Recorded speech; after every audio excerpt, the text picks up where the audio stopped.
Schoolyard Sports Studio. Here's Steve Kaplowitz and Adrian Broadus. And with that, we welcome you back here to Sports Talk. Happy to have you with us. He's Adrian Broadus. I'm Steve Kaplowitz. Together we come your way. 600 ESPN El Paso. With you for 3 hours today. Another 3-hour show. And by the way, you want to know why today's important? Because tomorrow we're on for 30 minutes. That's right, 30 minutes. In fact, I think we're going to have a 3-man show tomorrow. I think Sports Talk is going to consist of Adrian, yours truly, and John Teicher. I mean, John might as well join us for the whole show. He's going to be on at 4:30 anyway doing UTEP basketball with the La Tech game coming up. He might as well get his voice going and start it off with us at 4 o'clock tomorrow for the 30-minute blockbuster edition of the program. Yeah, that'd be great, Steve. I mean, we could pack it all in 30 minutes and get everybody ready for a big one for UTEP. I mean, La Tech, one of the top teams in this conference, although it's hard to find any top team in this league right now the way it stands. And the Miners trying to get their first road win of the season. So let's see what they can do tomorrow. We will have Track Talk Friday at 5. Programming note, because Track Talk is usually on Thursdays, but we can't do 5 o'clock Thursday because we'll be having tip-off of UTEP and La Tech. So Track Talk moving to Friday at 5 o'clock with Eric Alwyn, the voice of Sunland Park Racetrack and Casino, track announcer.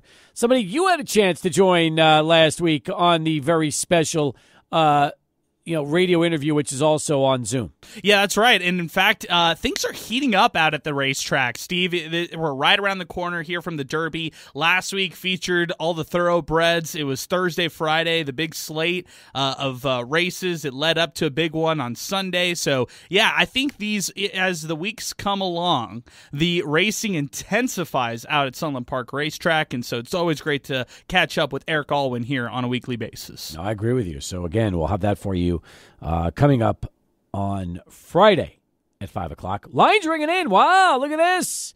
Calls to try to start us off today, huh? Well, we'll see. By the way, I always love our phones.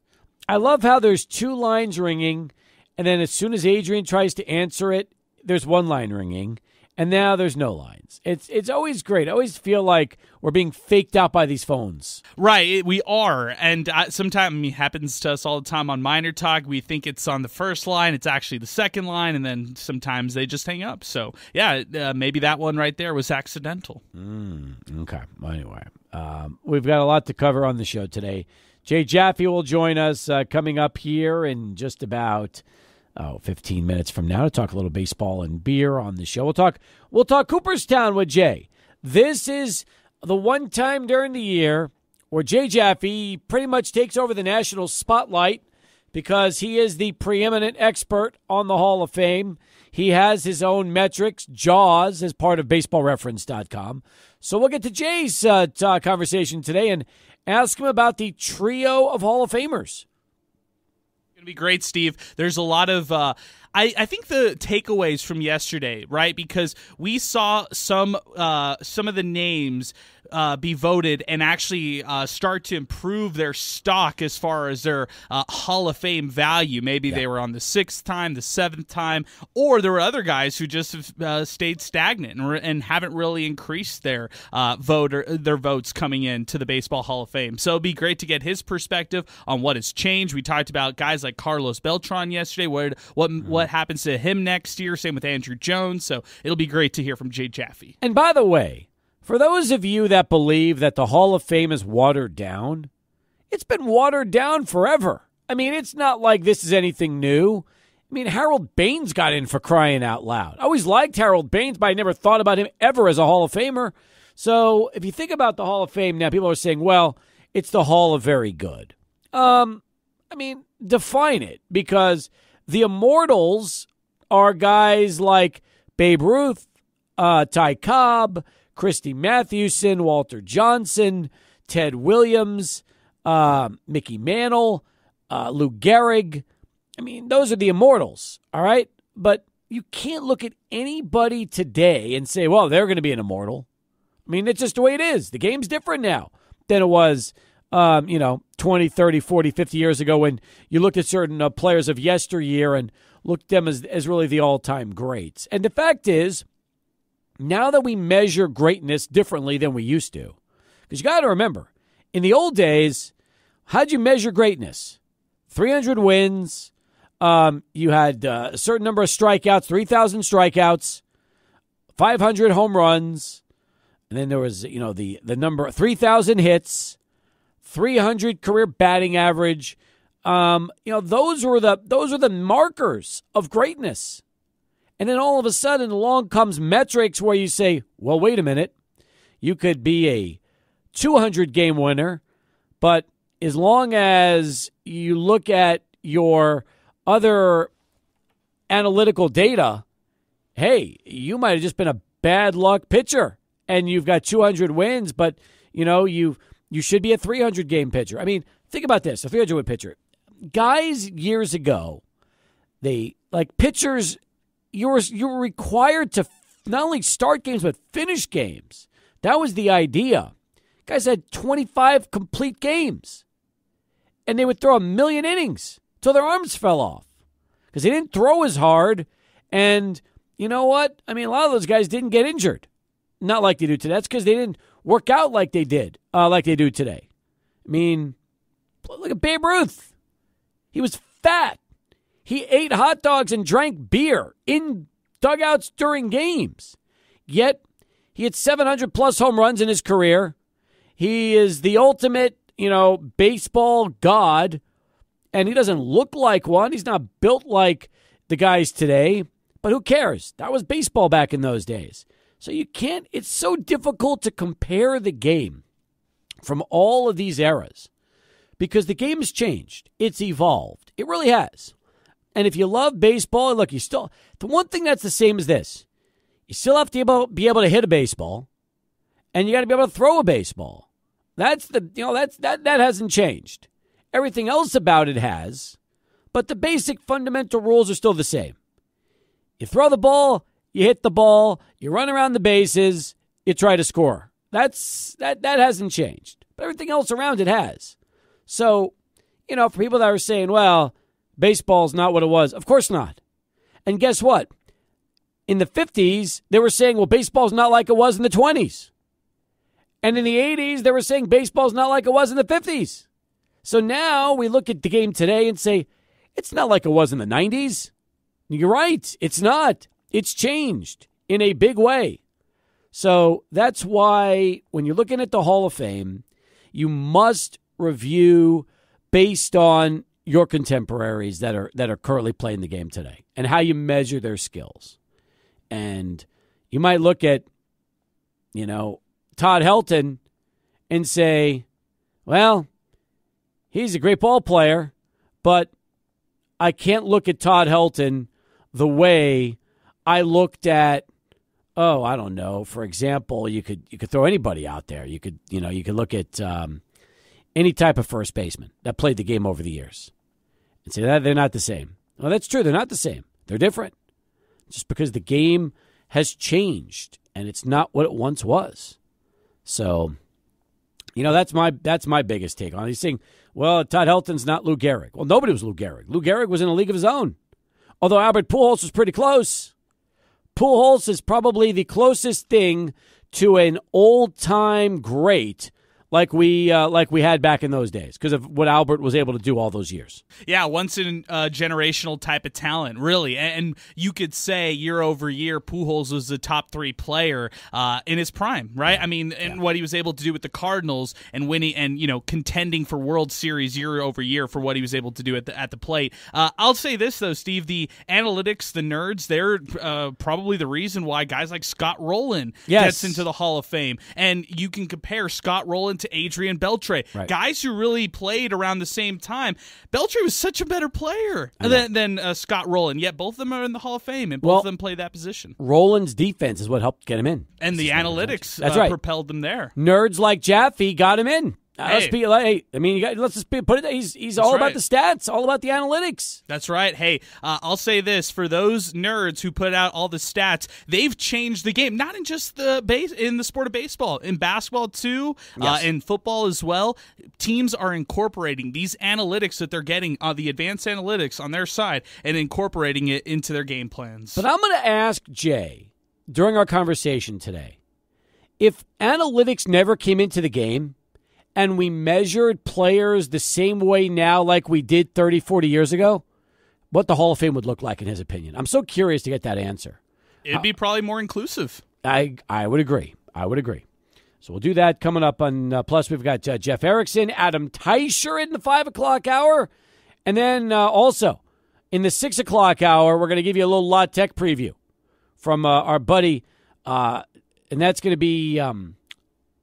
we've got Bleed Tech Blue. Right, Ben Carlisle. Ben's going to come back and join us. Yeah, and he's always great to catch up with. I can't believe we're still doing this, Steve. It feels like years that we've been doing it with Ben. Probably for some reason, UTEP and La Tech still stuck in Conference USA. Let's get a couple calls in before we go to break. Start off with Dan. Hey, Dan, how are you? Hey, Steve, how you doing? I decided to get my call in a little early because Orly's really getting in. Oily always seems to beat us to the punch. That's true. So good job, Dan. Appreciate it. Here's the deal. Okay, I'm looking at the playoffs realistically, looking at AFC, NFC. The reality of it is this: Purdy does not make a single player on his team better. Mahomes surely does. Jackson does, and I would even argue that Goff does. And if you look at the history of it, the reason San Francisco always gets destroyed by the upper echelon of AFC is all of those defenses has evolved. Yep. And the type of offense the Niners run that the 80s called and the 90s called and said they want their offense back. The defenses in the AFC are too fast for that lateral passing game of the 49ers. But I would even argue that Purdy's worse than Jimmy G. He's Jimmy G minus 1.0. Because Jimmy G never had an all-star running back, versatile all-star like McCaffrey. Right. So if Purdy does not win this weekend or get to the Super Bowl and actually wins one, I believe a lot of people disagree with me. But if you look at the AFC, there's all the dynamic quarterbacks are there. I argue that the 49ers should have kept Lance. The reason Lance failed in San Francisco is that Cal Shanahan was trying to make him into a Joe Montana, a Steve Young, or a slow pocket passer that just sits back there. And that is not the modern quarterback. I don't disagree with that. He also got hurt, though, let's be honest. But then again, you look at Josh Allen, and he can run, but Josh Allen is also that guy that can throw the ball all over the field and has that kind of passing, that nostalgic kind of passer too, but he can run when you need him to. He can take off. Definitely, yeah, absolutely. And if you take any of the top 10 quarterbacks in the AFC, you have Allen, you have I would argue even if you put Stroud, any of those top quarterbacks from the AFC on the 49ers, Mahomes, Jackson, Allen, they would make the players around them better. Yep. Purdy does not. Garoppolo did not, period. And so I just wanted to get after Orly, and I'm going to guarantee you this, Steve. If they're lucky enough to get past Detroit, I guarantee you that they lose by 21 plus in the Super Bowl, in particular if they play Baltimore. KC, no, because Baltimore has a more dynamic offense this year. Mahomes is much better quarterback than Jackson, but Mahomes he has one weapon on offense. Jackson has multiple plus his legs. Yep. So I can't wait to hear Orly come on. But Orly, it's done. I have a tomahawk steak to bet you at Texas Chop House if the 49ers win the Super Bowl. Love it. Dan, I'll save your call, and we'll keep it. Thanks, man. Appreciate you. All right.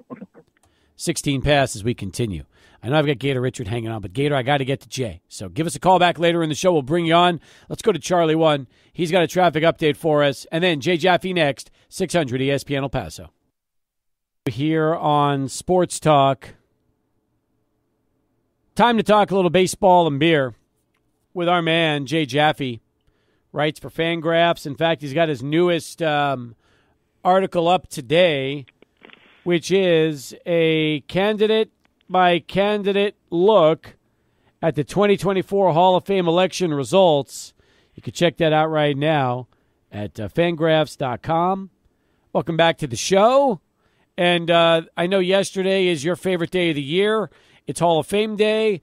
You tell me, were you surprised with the results when you had a chance to hear about the three that got in?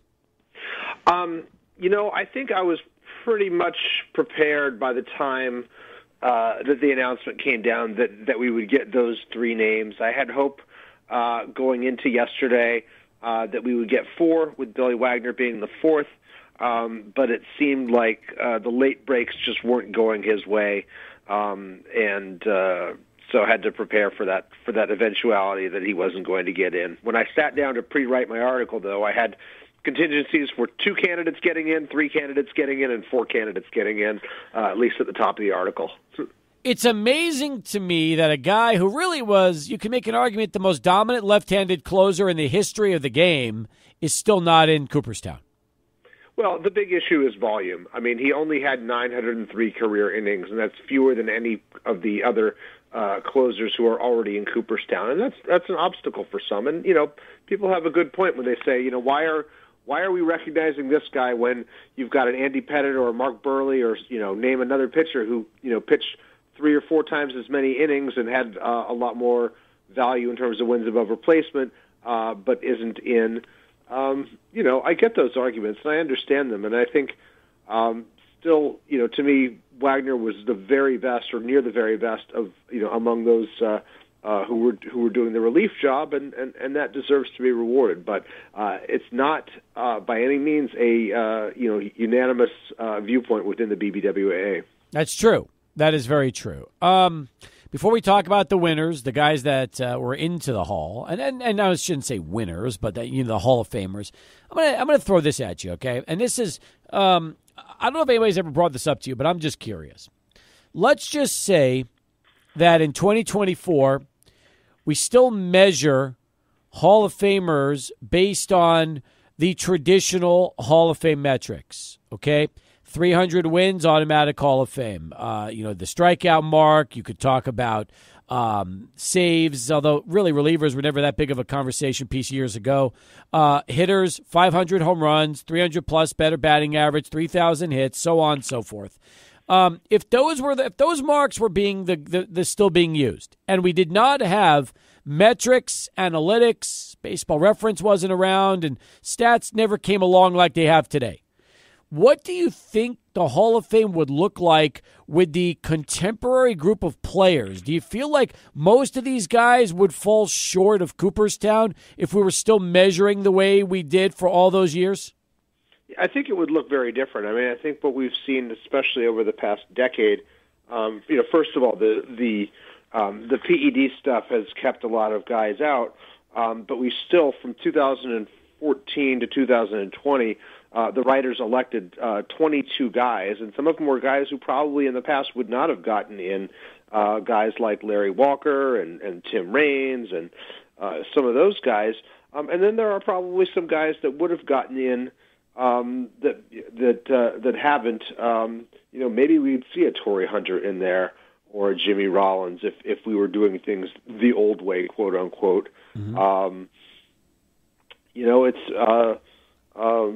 It's tough to speculate, but I do think there are certain candidates that have maybe a more old school appeal here and there versus a more new school or stat head friendly appeal. We probably wouldn't even be talking about Chase Utley, for example, if some of these recent guys hadn't gotten in, to kind of pave the way in terms of the Jaws related candidates and all that. I'm with you on that one. I was thinking about Andrew Jones, for example. Does analytics and advanced stats help his case, or do you think that he would have been one of those old school writers that would have ended up voted for him just because of the way Andrew showcased his skills for so many years on the diamond? I think WAR and Jaws and the analytical stuff really helps this case because we had the 10 or 11 Gold Gloves, and I forget which it is here for Andrew Jones, but we also have an estimate of his value fielding-wise, and it shows him to be the most valuable center fielder of all time defensively. That's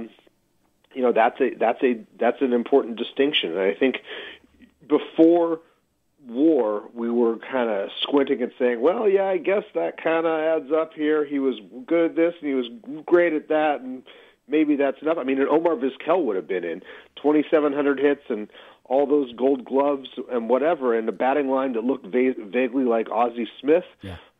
Sure. But now that we have a wins above replacement to get a better assessment of his value, he doesn't look like nearly as strong a candidate. That's leaving aside the off-the-field stuff that has made him less appealing to a lot of voters. I want to mention also that if you ever wondered what the all-timers are like in terms of Jay's metrics for Jaws, the answer is in the Cooperstown Casebook, because you actually do take a look at the older players and some of the, what you would call the all-time greats from 100 years ago and that time, and you weigh them the way you would weigh some of the newer players with the metrics you've developed and kind of put a system in place so that you can actually look at them the way you look at players today. Yeah, I think it's important to try to explain to people that, for the most part, a lot of the guys you thought were the greatest really are the greatest. I mean, whether we're talking about offense or whether we're talking about combined value offense, defense, and base running, you're still going to get Babe Ruth at the top of the leaderboard or things like that. And defensively, you still got Brooks Robinson, Roberto Clemente, Ozzie Smith at or near the top of the rankings in their respective positions. And so, I think when you know that, I think that maybe underscores just how valuable it is that Andrew Jones is atop the center field rankings. We've got at least some grip on it. It may not be the exact value, but we do have a pretty good estimate of that this guy was elite. Jay Jaffe with us here on Sports Talk as we continue. Gary Sheffield did not make the 75% mark. I heard somebody, I think they played a clip where he said he believes he's a Hall of Famer. He was born a Hall of Famer, and he's got a pretty high opinion of himself with his career.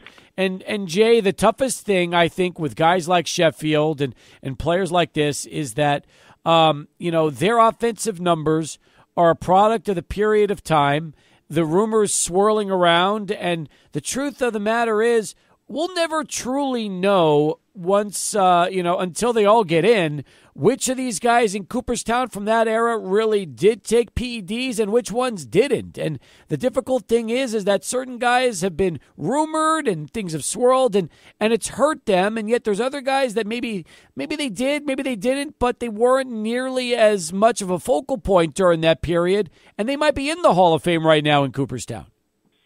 Yeah, and we're not even talking about the impact of amphetamines, which were routinely used from the mid '60s up into the 2000s before they were finally banned, and those kept players in the lineup a lot of extra days, kept them alert when they probably would have been too tired or not nearly at their best, and performance-enhancing drugs have a long history in this game, and that's not to condone their usage. Just to say that it's arbitrary where we've drawn the line in terms of the morality play that has unfolded over the last quarter century. True enough. We'll come back. We'll get thoughts on the three that did get into the Hall, and then we'll get Jay's beer pick of the week. But first, let's go to Adrian and get this bottom of the hour Sports Center update. We're back with Jay Jaffe. By the way, speaking of amphetamines, I started diving into Ball 4 from Jim Bouton here recently and picked up a signed copy of all of his volumes that were accumulated into one edition, which is about 20 years old. That is such a good book and probably one of the most underrated baseball books of all time. Oh, it's the best. I mean, it is so much fun and such an incredible time capsule at this point of not just about baseball, but about where America was in 1969.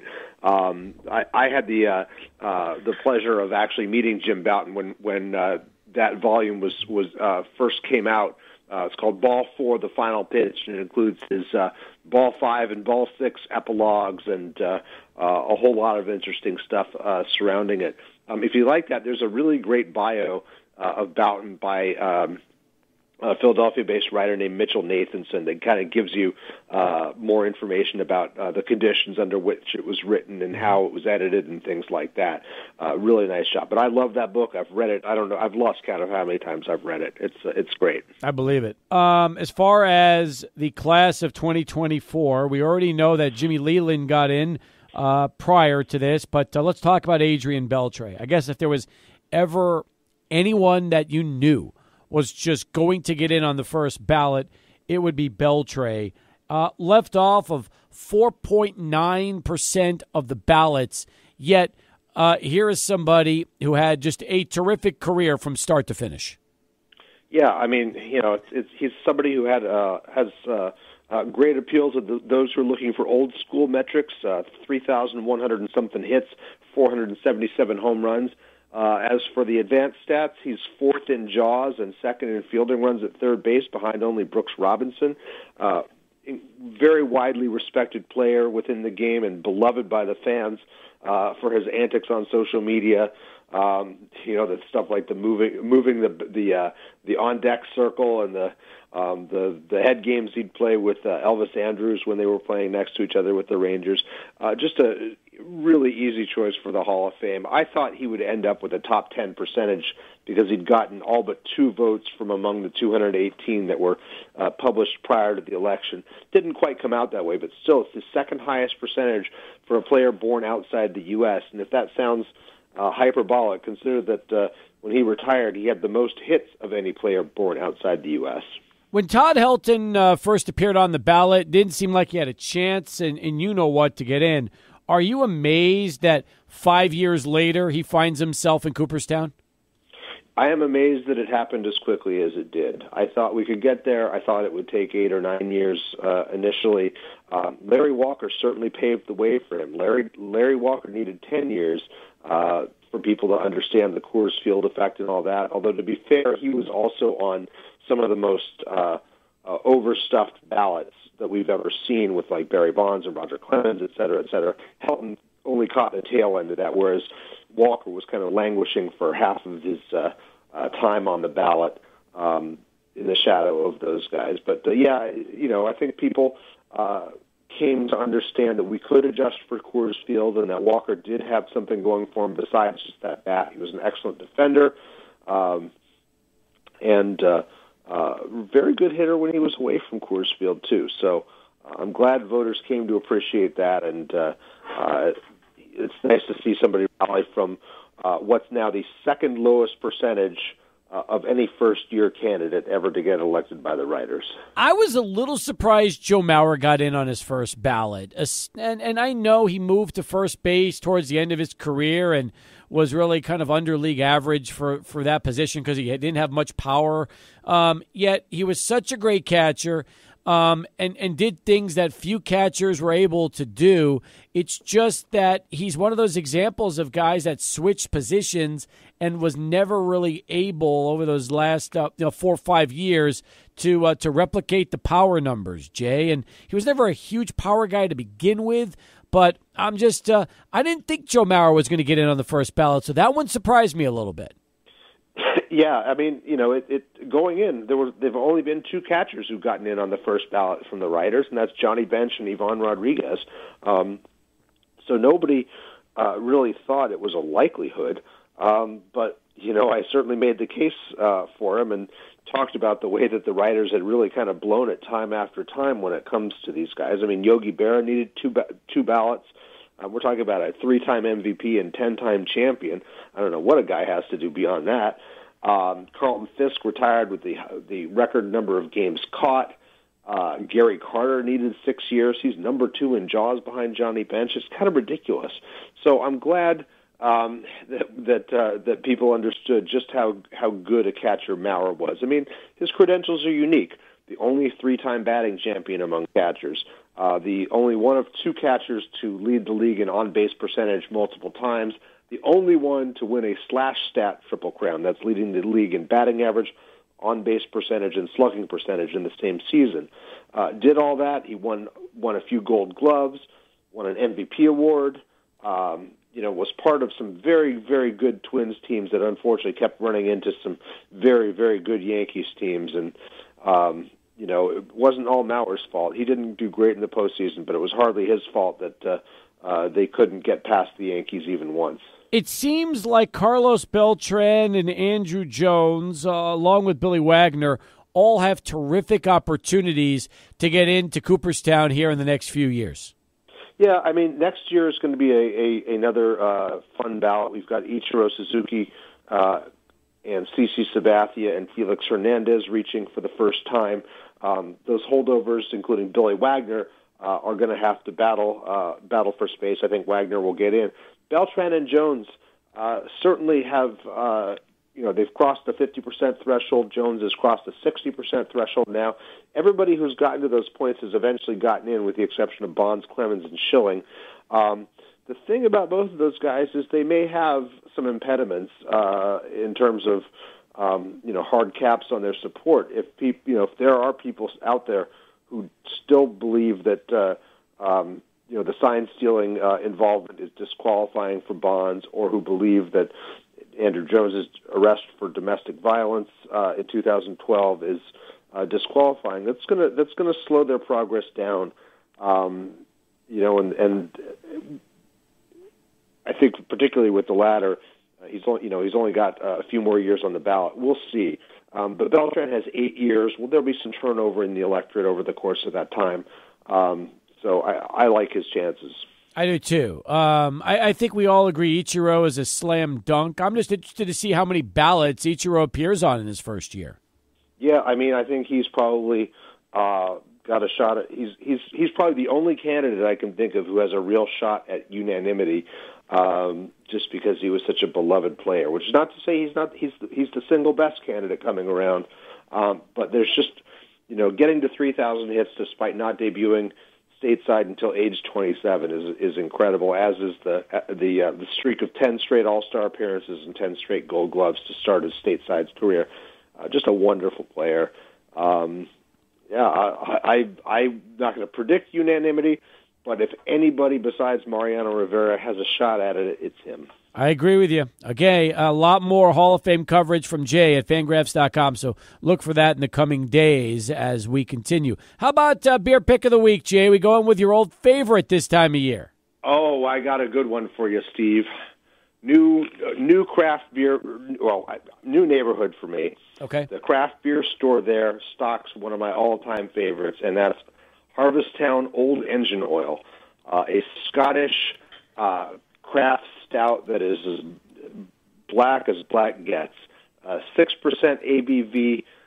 What's the tagline here? That it's roasty and chocolatey, and it's just a wonderful beer. I bought 2 4-packs of it. Paid through the nose for it, but the guy said he can get it in regularly. This is the first time I've had it since the start of the pandemic. So really wonderful to find it close to home, and going to kick back with another 1 or 2 of those tonight. I love it. Do we know where Harveston Brewery is from? It is somewhere in Scotland. Let's see here. I'm not quite sure. I don't have my Scottish geography down also well, and all right. But if we have a chance to find Old Engine Oil craft stout, we have to pick some up. Yes. Okay. And I'm sure it is a little pricey based on where it is and what it is, but it's worth it, is what I'm hearing from you. So, okay. That is good to know. Jay, as always, you delivered like you always do on the show. Appreciate the time, and we'll look forward to doing it again with you right back here next week. All right. Sounds great, Steve. Thanks a lot. Jay Jaffe, folks, from Fangraphs.com. You can follow him on Twitter at J_Jaffe. Come back after KVIA News with plenty more in a moment. Sports Talk continues. 600 ESPN El Paso.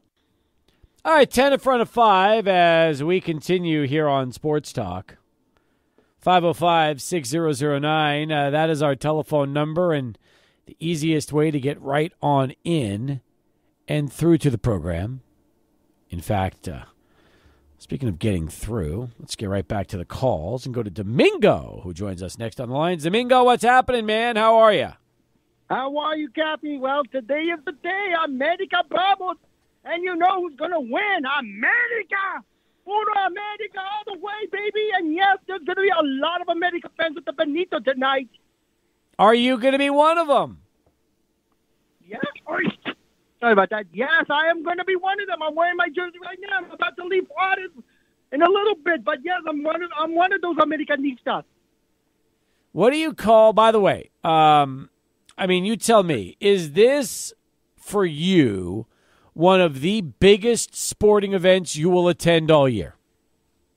Yes, one of the biggest. Well, this is a professional soccer match. Yep. And this is a team that I rooted as a teenager, so yeah. And I'm still thankful. I got to see America, even though I never been to the Azteca, but at least I'm thankful I got to see America like 5 times in my life. One in the Sunborn exhibition and the rest in Juarez. Nice. All right. And okay, you have a good one, guys. And for the record, I'm still unbeaten at the Benito. 3 wins and 2 draws. Oh, very nice. You're undefeated at the Benito. This is a chance to try to keep the streak alive. Very nice. Give me an America chant before I let you run. America, Águila. America, a ganar. Have a good one, Cappy. You're the best, Domingo. Thanks for the call, pal. Awesome. Awesome stuff.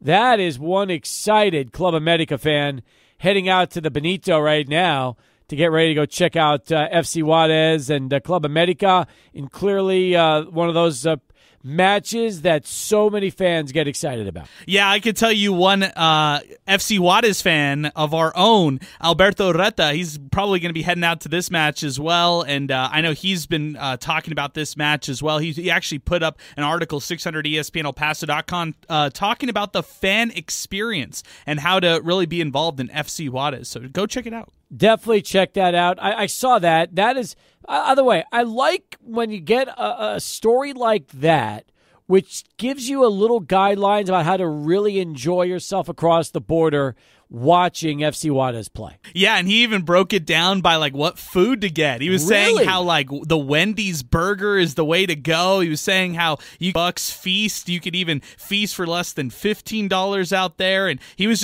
giving the proper menu items as well. So fans who are heading out to that game tonight, America taking on FC Juarez, check out that article. Maybe you'll find a way or a different motive that like Alberto has on his story as far as experiencing these games at a high level. Speaking of feasting, very important, okay?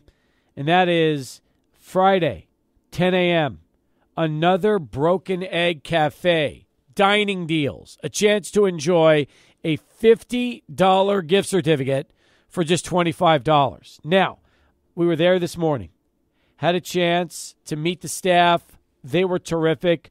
We had so much fun, and as you might imagine, if you listen to yesterday's show, you have an idea of who attended that breakfast for us. That was great, but I had the Floridian omelet, which featured crab on top of that omelet. So good. Adrian, yours looked amazing. It was like the Deep South biscuit or something like that. They had this like jam on there. There was like bacon, like caramelized onions, and like this jam that made the meal so much better. So I loved it. Yep. I love the breakfast. I love the coffee too. They had some nice mugs that they didn't have the first time I went. So yeah, another Broken Egg Cafe. Big fan. The Deep South biscuit sandwich is what Adrian enjoyed. Crispy chicken tenders, pimento cheese, over medium egg, and bacon jam on an oversized biscuit served with a pickle and fresh country potatoes. Yeah, those potatoes are great, too, on the side. They rocked. Folks, dining deals. Friday, 10 a.m., $50 to another Broken Egg Cafe for just $25. You're going to want this. You're going to want to enjoy it, and then you can really enjoy the terrific food. Brunch, lunch, breakfast, full bar, all at another Broken Egg Cafe. When we come back, hour 2, Adrian has breaking news in SportsCenter. You're not going to want to miss this. It's a big one. We'll have it in less than 5 minutes right here, 600 ESPN El Paso. It's the start of hour number 2 here on Sports Talk. Welcome back, everybody. Along with Adrian Broadus, Steve Kaplowitz here, and man, we are excited about our next guest. Can you believe it, Adrian, if in just in a couple of weeks, we get a chance to see this man face-to-face again, just like we did when we were in Phoenix? Yeah, I hope that's the case, Steve. That would be awesome to reconnect with Adam Teicher in person again. He's been so gracious over the years with his time with us here on this show, and it was great to catch up in person last year for the first time. So what about we do it again here, round number 2 in Vegas? Well, we'll ask him because Adam joins us right now as we get a chance to talk about the Chiefs, who are preparing for their big AFC Championship matchup on Sunday in Baltimore against the Ravens. Adam, welcome back to the show. And listen, if Adrian and I had a choice, we would say, I want the Chiefs to win just so we could spend a little time with you again. It was fun the last time. Yeah, it was, and I consider it done if the Chiefs win. But that's the easy part. The Chiefs have to win on Sunday in Baltimore. So if I'm going to be seeing you guys in a couple weeks. Well, let's put it this way. A lot of people didn't think that the Chiefs would even get out of Buffalo, and they did. So, that was a matchup that most figured would, could swing the Bills' way finally. It did not. And Mahomes continues to have their number. And this time around, maybe it's going to be a little different because of how strong Baltimore is as the number 1 overall seed out of the AFC. But it's so difficult to really count out Andy Reid and the Chiefs. Yeah, it is. Baltimore is a more complete team than Buffalo is, and it's going to be more of a challenge for the Chiefs than it was last week. But you're right. I mean, Mahomes has just been on fire in his last 5 playoff games. He's got 10 TDs, no interceptions, completing I think it's 69% of his passes, a high yards per attempt average. So he's been on fire lately, and just has a knack for getting it done this time of year. So we'll see what happens on Sunday. He does. And I guess for me, the biggest concern I had with the Chiefs was, would the supporting cast around him be able to step up in the big moments? Because at times it seems like his receivers have let him down, but they've been able to rise to the challenge. And, it's what makes that offense so dangerous this time of year. Yeah, they played better offensively the last couple weeks. The last couple regular season games and then the 2 in the playoffs, they've played better. They're starting to get more big plays. They had a season high, I think it was 8 or 9 plays last week against Buffalo of 20 yards or more. So this thing is starting to look a little more like it used to look, and that's an encouraging thing for the Chiefs. They're going to have to stay away from the things that really hurt them during the regular season, and that's offensive sloppiness. They led the league in drop passes. They were second in the league in offensive penalties, and they were, I think, 8th in turnovers. They're going to have to stay away from that stuff if they're going to win this week. They need to play a clean offensive game. To me, that's a key. If the Chiefs can play a relatively clean offensive game in those areas that I talked about just now, I think they've got a really good shot of winning the game. Adam, history really favors Patrick Mahomes, especially what he's been able to do in the postseason. 16 playoff starts, he's 13-3. And you just reflect back to one of the greatest, or the greatest quarterback to ever play, Tom Brady. He had a career playoff winning percentage of about 73%. Mahomes right now at about 81% in his winning percentage in the postseason. What does that say about his start and what he's been able to do so far into his young career in the NFL? Yeah, he's it's been remarkable, and you look at some of the quarterbacks and the teams that he's gone up against and beat. You got Joe Burrow on that list, Josh Allen now 3 times. There was Tom Brady a couple times. He never got it done against him. 2 of those losses against Tom Brady, one with New England, one with Tampa. That's the one he'd like to have back. But other than that, it's been just a remarkable run for the Chiefs. And there's been some close games. They've won some, they've lost some. So I think this one on Sunday could be another one of those classics.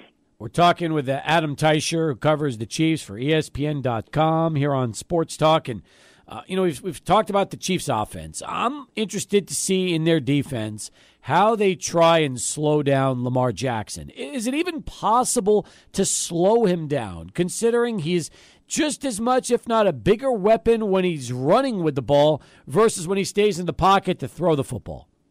Yeah, no, it's a huge challenge, and I think it's probably an advantage for the Chiefs that they faced Josh Allen last week. Different styles, but certainly, they had to be aware of him running. They were really concerned about him beating them with his running last week. So, they're used to playing that kind of game. So, but I'm with you. I'm curious how the Chiefs defense him too. What a strategy they employ to kind of slow him down. It's going to be interesting to see what their defensive coordinator, Steve Spagnuolo, comes up with. I mean, he's pretty creative. The Chiefs have done some interesting things this year, and so I am interested to see how they handle it this week. Adam, want to ask you about L'Jarius Sneed. We spoke to him last year because there was some kind of a Conference USA connection. He had played at La Tech and played against UTEP during his college career. But this season, he's really emerged and taken a big step forward in what he's been able to do in pass coverage. How does he and the secondary hope to contain Lamar's air raid game, if he starts throwing the ball around all over the field?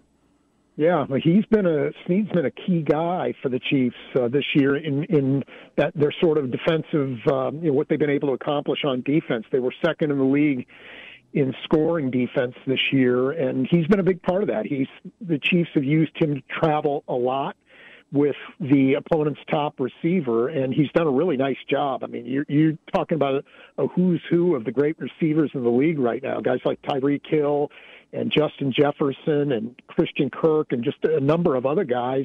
Basically every week the top receiver for the Chiefs have played against, and he's done a really nice job. Last week he gave up his first touchdown of the season to the Bills, but other than that, he had a shutout this year. So I expect him maybe to go with Zay Flowers on Sunday, and I'm looking forward to seeing how that matchup turns out. So, Sneed has been a key guy for the Chiefs. I think if you were to put together a list of Chiefs MVPs, just team MVP this year, he'd have to be up high. I'd put him maybe second or third if I was going to make a list, because he's been so valuable in not only what he's done, but what his abilities have allowed the Chiefs to do around him. It's been a truly remarkable thing. Adam Teicher covers the Chiefs for ESPN.com. He joins us here on Sports Talk as we continue. What is the one big matchup for the Chiefs defense that you're looking at the most? Is there a receiver, versus a defensive, either a cornerback or even a linebacker situation where you're looking at this going, that is going to be, for me, the biggest test for that KCD? Yeah, it's two things really. Number one is the L'Jarius Sneed Zay Flowers matchup, and how the Chiefs can fare in that matchup. The other thing is, how do they handle? It's not necessarily a person, but how do they handle Lamar Jackson with the pass rush? Do they come after him and try to force him into mistakes? Do they but risk flushing him out of the pocket and running on him? How do they handle that? Do they play more coverage and more zone to account for his running ability? So just curious how to see what the Chiefs have planned for that.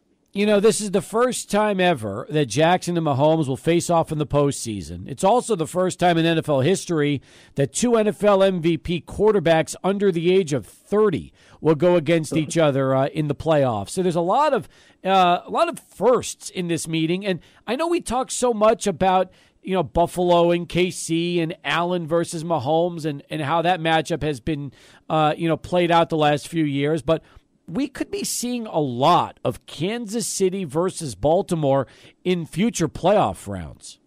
Yeah, and Mahomes talked about that today. He sort of said, "Hey, listen, this won't be the last time we get together in the playoffs. It's going to happen again and again." And I think he's probably right. The Chiefs have played 3 times against Josh Allen the last 4 years in the playoffs and beaten him each time. And, I'm wondering whether Buffalo, a couple of those games were just classics, including the game the other day.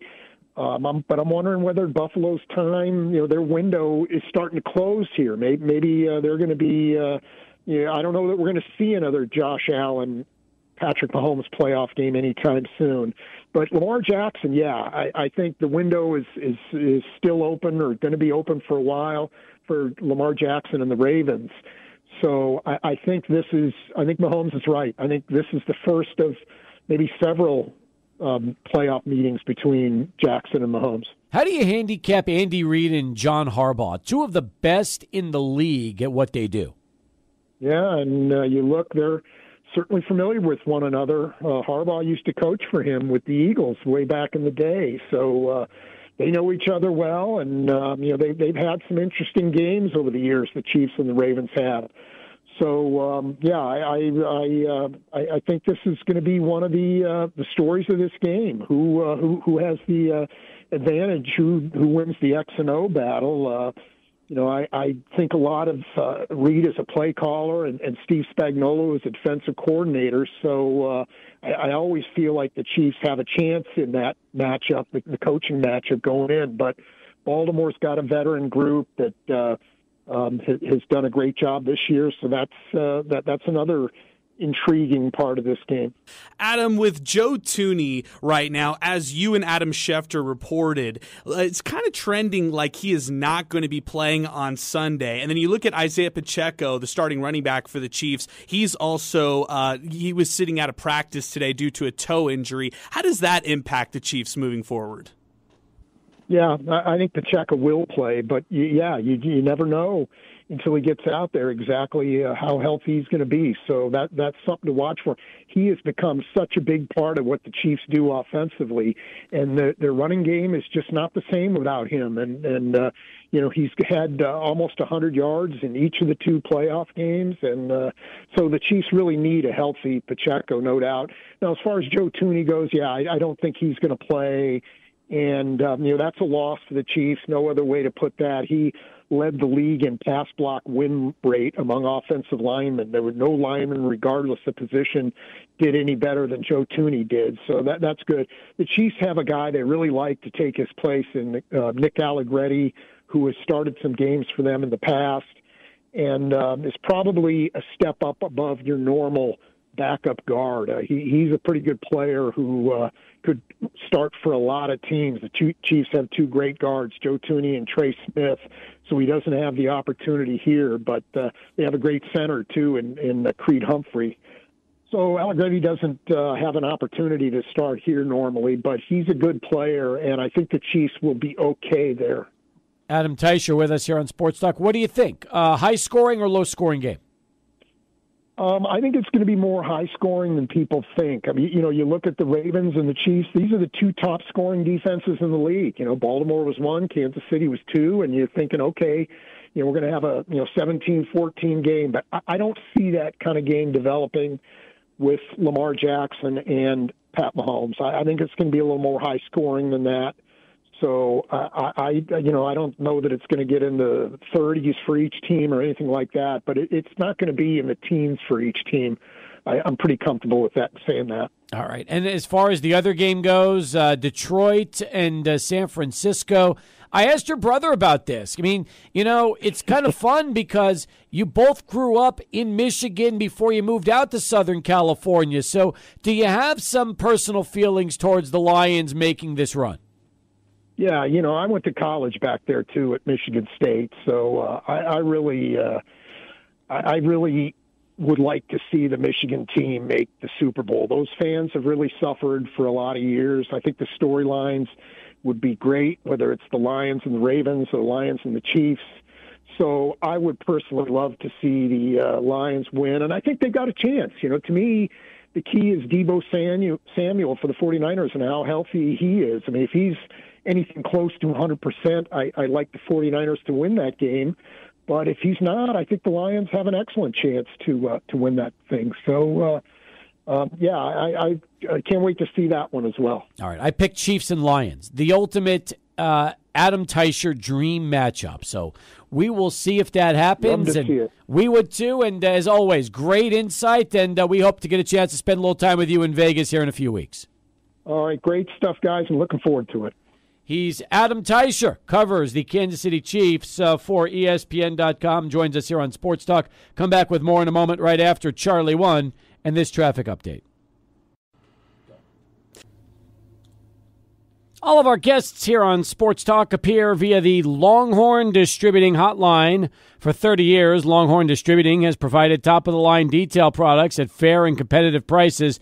Check them out at 5516 East Paisano with parking in the back. And while you're there, say hi to Lorne, Danny, and the whole crew at Longhorn Distributing. Meanwhile, we jump back out to the phone lines, and joining us right now is Jeff Erickson from RotoWire.com, your one-stop shop for all fantasy sports.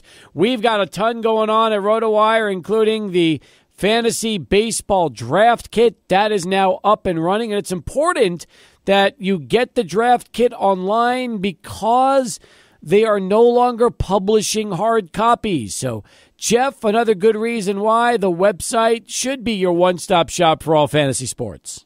Yeah, absolutely, and we're constantly updating the site. I spent a lot of the time the last 2 days adding possible rookie hitters and pitchers that are going to make a contribution at this point in time.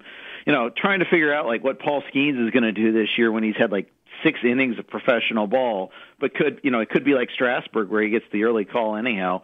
Trying to figure that out because people are going to draft him for this year. That's hard to do because I always say, and you gave me great advice, and I'm going to give our listeners a little bit of this because the advice you gave me was when you're drafting those first-year player drafts and prospects, always go hitter versus pitcher because the injury risk and the uncertainty factor makes it so difficult to gamble on pitchers. Yeah, and plus I feel like there's a lot more free loot when it comes to pitchers generally. Guys break out that we don't anticipate among pitchers a lot more readily than hitters. Hitters we can usually see coming a little bit quicker, whereas the pitchers develop, add 2 miles to their fastball or add a new pitch, and all of a sudden they're a different pitcher. It seems like that happens more frequently there. I mean, hitters can transform too, but it doesn't seem like that it is out of the blue as much. So one thing we do have on the site right now is James Anderson has his first-year player draft guide, if you will. James is our top prospect guy, dynasty guy. He writes Farm Futures. One of his favorite features is the guide to first-year player drafts, and he breaks it down into tiers, can kind of lay it out for you, and it's some good stuff there. It is, because there are a lot of leagues that have those first-year player drafts annually, especially the dynasty leagues, and we play in a bunch of those ourselves, where all of a sudden you get first pick of everybody that's part of the draft. Yeah, absolutely. And it's a pretty good class coming in too. So pretty excited to see, and I'm in 2 slow drafts right now, so I'll be able to write those up a little bit and talk about some of my decisions and all that. So some good stuff there. All right, I'll ask you this. If you're in a prospect draft, not a first year, but a prospect draft, you know what? Well, let's go first year because these are both first year guys. Do you take Wyatt Langford or Dylan Cruz? I take Langford and then I take Yamamoto. Well, see, but Yamamoto Cruz. sometimes are not in our drafts. And this is kind of an interesting story, okay? Because you're right. Okay. You mentioned Yamamoto. Sometimes when you have free agency as part of the dynasty drafts combined with prospects, a Japanese player will go into the free agent pool versus the prospect pool because technically they're not really a prospect. They're more of a free agent who's come around from Japan. Sure, of course, and I appreciate that. As long as you're consistent with that, I have no problem going that route. What do you do with a guy like Ohtani though, or who free agent draft? It's part of the free agent pool because no, but I'm talking when he came up. Because, same thing. He was a guy that came from Japan. Anybody who comes from Japan does not for us doesn't qualify as a prospect. Yeah, and sometimes though, I think we're getting to the point where he's such a unique case because he came over when he was so young. That's more what I'm driving at here. Yeah. But no, you're right. And But I get it. Just as some people argue that Japanese players shouldn't be eligible for Rookie of the Year, and I get that. The fact is they are eligible. So that's why I'm usually of the mindset, hey, let's go ahead and make them available on a first-year player. But, each league is their own. I feel like the reason why they should not be held to those standards is they will sometimes go straight to the big leagues, where most of the time the prospects that are part of that draft spend a few years in the minor leagues before they even get the call. So it almost seems unfair. You know who I'm thinking of? It wasn't Ohtani. It was Shin-Soo Choo. Right. Choo came up as a prospect, remember. He didn't even I don't think he even played in the KBO before coming over. He came over to, and rose through the Mariners minor league system. And I think he was even in Cleveland system, but then got traded to the Mariners, if I recall correctly. I mean, he came every step of the way. He came over so young. I feel like that's different. I feel like if you're coming over and you have not really played any professional ball of note, then yes, you should be considered a prospect just like everybody else. But we've never, in our leagues, we've never grouped Japanese players or players from those leagues as true prospects, because a lot of the times when they come over, they go right to the big league. So it's almost like they have an advantage over all the other prospects. Yep, that's right. All right. Meanwhile, Rhys Hoskins signed with the Brewers. This seems like a good landing spot for him. He'll play first, and if he can stay healthy, we've seen it trending. A lot of guys have done very well in Milwaukee from a batting standpoint. Yeah, for sure. And certainly the playing time was there. If you look at like what Milwaukee has at their corners, it was wide open for him. I'm looking right now, and the thing is, it's so funny because I just added a projection for Tyler Black, who's one of their top prospects. The thought that he could be up midseason, that might push him back a little bit. But Jake Bauers and Owen Miller were going to be sharing the first base job prior to that, and Monasterio, sorry, I get that wrong all the time, is slated to be their third baseman. Point is, there's openings there, so it is nice for Hoskins. We'll see, if he's ready to go at the start of the season. The fact that they signed him to a 2-year deal maybe suggests that they get a little less out of year one and a lot more out of year two, so we'll see. He missed the entirety of the season after tearing that ACL in spring training, though. Yeah, and by the way, you mentioned Tyler Black. I still view him as a third baseman, not a first baseman. So I agree. I also view him as a very poor defender too.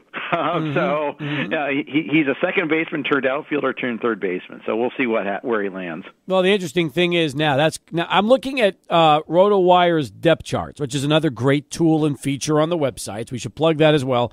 We've got Christian Yelich right now listed as DH because Jackson Chourio is in center, Garrett Mitchell is in left, and Sal Frelick is in right. How much DH do you think Yelich plays versus playing in the outfield? I think it's a pretty good question. Don't forget Joey Wiemer too, as a guy that could factor in as well. I think it's not like Yelich isn't. It's because of the arm more than anything. He only played 20 games at DH last year, so I think it depends. Like if Frelick hits, they'll probably want to prefer to have him out there, but I think maybe he goes from like 20 to 40 or 45 games at DH. I still think he gets the majority of his work in the outfield. We'll have more in a moment as we continue our conversation with Jeff Erickson, but first, right back to Adrian in this SportsCenter update. Adrian, thank you very much. We go back to our Longhorn Distributing Hotline, and that's where we find Jeff Erickson from RotoWire.com. Now, Jeff, still a ton of big free agents left in Major League Baseball, but a few days ago we found out that Josh Hader would land in Houston, signs a 5-year deal with the Astros. So let's talk about the implications, what that does for Hader's value, and also, obviously, what that's going to do for Ryan Presley, who has been the closer the last few years for the Astros. Yeah, it's a big surprise in a way because the Astros, for all their success, they haven't signed a ton of free agents, and they haven't had the long-term outlay. And for it to be on a closer of all things is a little shocking to me. But they recently lost Kendall Graveman for the season, so they were losing some depth, and their depth was tested a little bit last year as it was. So now this pushes Presley out of the closer's job. He might get 5 saves, 6 saves, when Hader's not available on days, something of that nature. But Hader's, you spend that money, Hader's going to be the closer. I think we pretty much know that. What this does is it takes away one solid minted closer from us in our draft pool.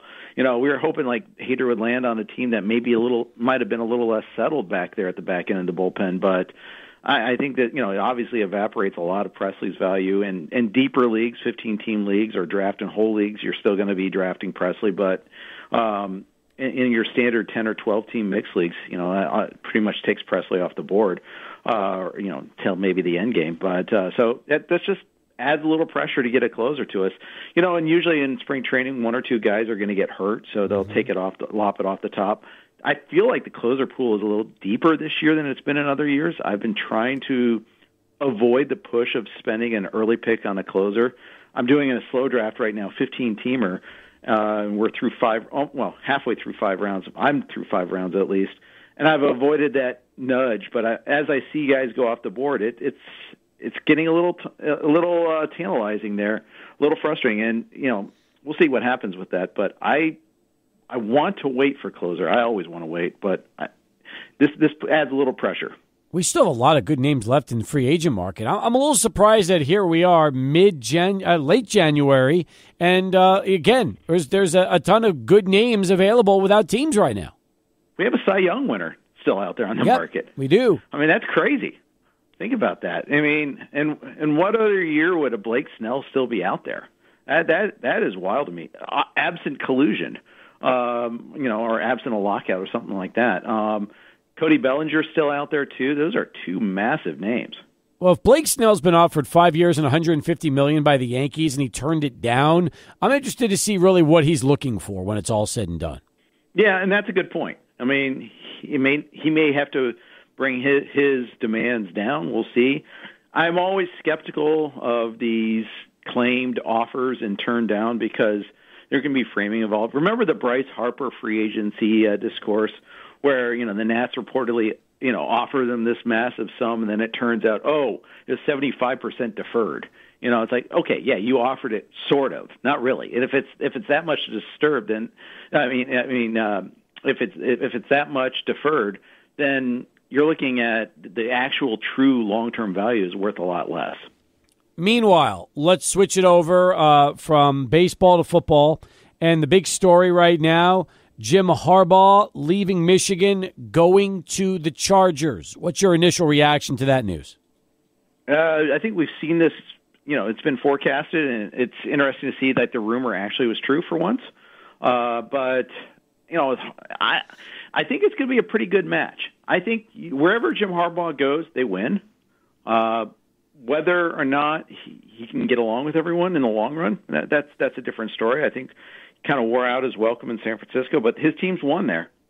For what it's worth, he had really good results. So I think this is good news if you have Justin Herbert in the Dynasty League. I feel like he's going to be I feel like his teams at least will be better. I think it's going to be good from that standpoint. They're going to have to figure out some cap situations there, which, and how to piece together that roster, but it'll be a well-coached team at the very least. Adrian, is Harbaugh the kind of guy that could finally bring the Chargers back to prominence? It's hard to tell, but he's had success everywhere, right? It feels like that's a cursed organization, just like the Clippers are on the basketball side of things. The Chargers, it always seems like they have opportunities, but just can never get over to the goals that they set out for themselves. So maybe Harbaugh can finally break that curse. I'm interested in that. Other coaching news, by the way, today was we heard that Doc Rivers is going to the Milwaukee Bucks. That's an interesting in-season hire. You don't often see teams that are 33-10 firing their coach, or 30-13, excuse me, firing their coach. Regardless, elite team firing their coach, but there's been rumblings all the way back since training camp that the player-coach relationship was not strong. And when I say player, we're talking Giannis here. Sure. I'm not so. My Milwaukee peeps, and there are many in the RotoWire group because we're based out of Madison, Wisconsin. They saw this coming, and they approve of the decision, at least to move on from Griffin. I don't know if Doc Rivers is the answer. We'll see. We've seen him get out-coached in some pretty big situations in the past. We have. We'll see if it happens again this time around because the East is good. There's a lot of quality in the NBA Eastern Conference, so it will be interesting to watch. All right, back to football. Championship Sunday. Who do you like in the big games? I like the Ravens over the Chiefs. I feel more strongly about my pick on that than I do Niners and Lions, especially against the number. I feel like the number in Baltimore, Kansas City should be close to 5.5 or 6. They've just clearly been the better team all year.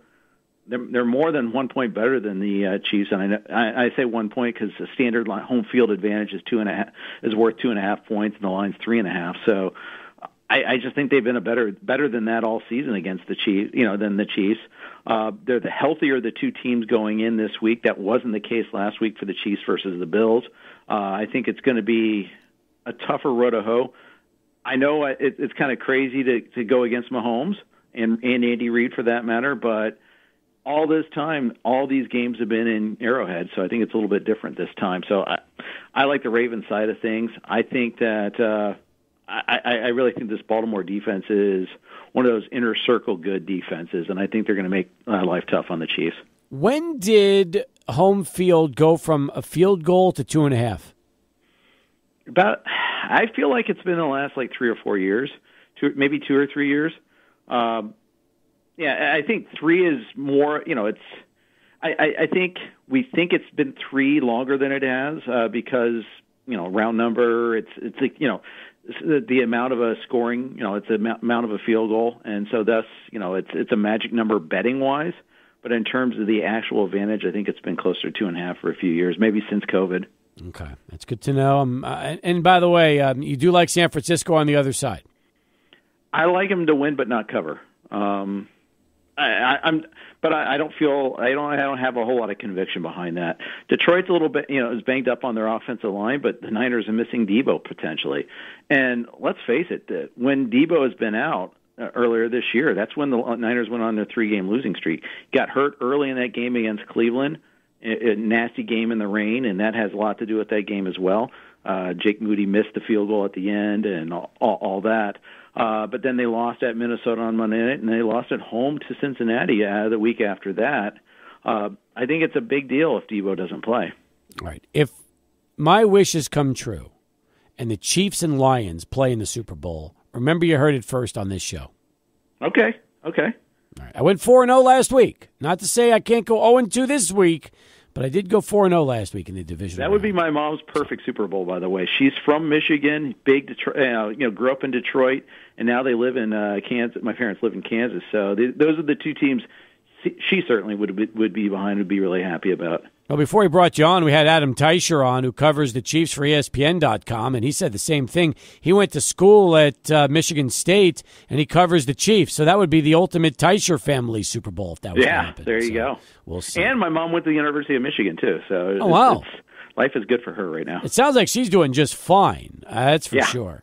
All right, as far as the website goes, I talked about all the great baseball content. Let's talk about some of the other great things that are happening at RotoWire and how our listeners can take advantage. Sure. You can check it all out, rotowire.com/free. It gets you a free trial, peek behind the paywall, and you can explore it for yourself no matter what sport you cover. Because, if you are in fantasy hoops, we've got a lot of big trades in the NBA right now. And, of course, coming up close to the All-Star break, but the trade deadline approaching, there's going to be some other big deals we'll be breaking down. Hockey's also going crazy. But, you're getting ready for your baseball drafts. You can check out our draft kit. You can check out our projections. Check out James Anderson's great work. He just updated our prospect rankings in addition to other prospect features. Check it all out, rotowire.com/free. Get your free peek behind the paywall. Fantastic. We'll talk to you again next week, Jeff. Thanks for the time. Thank you, Steve. Jeff Erickson, rotowire.com, as we continue. All right. Our Longhorn Distributing Hotline is going to stay busy. It's going to burn up in the 6 o'clock hour when Ben Carlisle joins us from Bleed Tech Blue. He'll give us the lowdown on La Tech, UTEP's opponents tomorrow. In fact, we have a 30-minute show tomorrow, so we will be doing a lot on our Friday program and, of course, our 6 o'clock hour. Only a half an hour coming up tomorrow. We'll wrap up hour 2 in a moment. Stay with us. Sports Talk continues right after KVIA News. It's next, 600 ESPN El Paso. 10 in front of 6 as Sports Talk continues. Jim Harbaugh to the Chargers, one of the big stories. But you had another big one locally going on during SportsCenter. That's right. Eastwood made it official. Heard about this one, for a while, kind of behind the scenes. But I'm happy that now it's made official. Eastwood will be taking on one of the best teams in all of high school football, St. John Bosco. This is a historic announcement here for this Eastwood football program. Happy for Julio Lopez. Does not shy away from any competition. I think that's I'm putting it lightly there by saying that. Well, I mean, is this the first time St. John's Bosco will have played against an El Paso team? Oh yeah, definitely. I mean, they don't. This team right here is ranked in the by across the country 6th. They were the 2022 national champions, so not just the California champions, national champions. So this is a squad that really kills it. And your question, how do you compete for national championships like that? You throw your name into a mix among the best teams across high school football, and you play in a tournament like that. So my question wasn't even that. My question is, how do you how do you put this together? How do you even get this deal done? How do you play St. John's Bosco in a high school football game? Yeah, I think we need to get the full story from Julio Lopez on the radio. I talked to him off the record and about this and putting this all together. What I can reveal is that relationships mean everything when you talk about putting together a game like this, and he leaned heavily on his relationship building skills. Will this also be a game in California for Eastwood, I'm assuming? So this is only in California. This is not going to be in El Paso. Well, no, I would expect that. But, right. But that's also a pretty significant bus ride to bus out to California for this game. Yeah, that's a good question. I don't know if they will end up doing that. It's Bellflower, California, August 30th. And I would assume that they bus out there, but that's a long ride. Yes, it is. In fact, in case you're wondering just how long of a ride it is a 11-hour and 41-minute drive, and that's assuming you're not busing. So you got to figure that if you're going to bus that route, that's probably going to take closer to probably 13, 14 hours. So maybe the idea, and I have no clue, but maybe the idea is to go out to San Diego, maybe spend the night there, and then drive up to Bellflower after or the next day. But I'm not too sure. I'll try to get the lowdown from Julio Lopez on how he put this together. Does Julio have enough connections through the Eastwood alumni where they can charter a 737 like UTEP? Oh, that's a good question. I just thought about it. Speaking of connections, he's good friends with Jeremy Springer, somebody he played with at UTEP. So if Springer stays with the Rams, their special teams assistant coach, who knows, maybe they get a chance to go out to Inglewood since they'll be kind of in the area and maybe visit SoFi. And maybe get a chance to go visit training camp with the Rams. That'd be really cool, too. All right, very nice. That's this could be the first time ever that El Paso High School has played a California high school in a football game. This could be. It's one of the few times, and I definitely commend all the coaches recently who've gone off and tried to play better talent or better teams outside of not just El Paso, but even the state of Texas. That's admirable right there. They've played South Lake Carroll in the past, state champions across Texas, and so now they're testing themselves against not just one of the best teams in California, one of the best teams in all of the country. Makes it for a fun topic of conversation. It really does, as we wind up hour number 2 here on Sports Talk. Still to come, Ben Carlisle, Bleed Tech Blue. He will join us on our 600 ESPN El Paso Longhorn Distributing Hotline to talk a little bit about the big matchup tomorrow, in which at 5 o'clock it'll be UTEP and La Tech, 4:30 countdown to tip, which means we are only on for 30 minutes tomorrow with John Teicher before we come back with a full 3-hour edition on Friday. So we'll do that next. Ben Carlisle live and giving us the lowdown on UTEP's opponents. Sports Talk continues, 600 ESPN El Paso. Adrian Broadus. And welcome back, everybody. Third and final hour of Sports Talk is underway. He's Adrian Broadus. I'm Steve Kaplowitz. Coming up here at 600 ESPN El Paso. Let's jump right back out. Longhorn Distributing Hotline in the middle of El Paso. Longhorn Distributing is where the professional dealers shop for their supplies. Well, we shopped around for a familiar voice who will give us the lowdown on La Tech, UTEP's opponents tomorrow, and that is none other than Ben Carlisle. He is the publisher of Bleed Tech Blue, the number one source for anything Bulldogs and La Tech. Ben, Happy New Year. Welcome back. Good to have you on the program today. How are you? Oh, doing pretty well, guys. I appreciate you guys having me on. We appreciate you being here. In fact, excited about tomorrow's game from Ruston for a lot of reasons. Number one, Miners are playing better. These last two home wins have given them much-needed confidence here in Conference USA play, and their opponents are off to a 3-1 start. The Bulldogs are 13-6 overall, including 9-0 at home. I think this has the makings for a very good matchup. There's no doubt about it. I think it should be a really good college basketball game tomorrow evening over here in Ruston, Louisiana.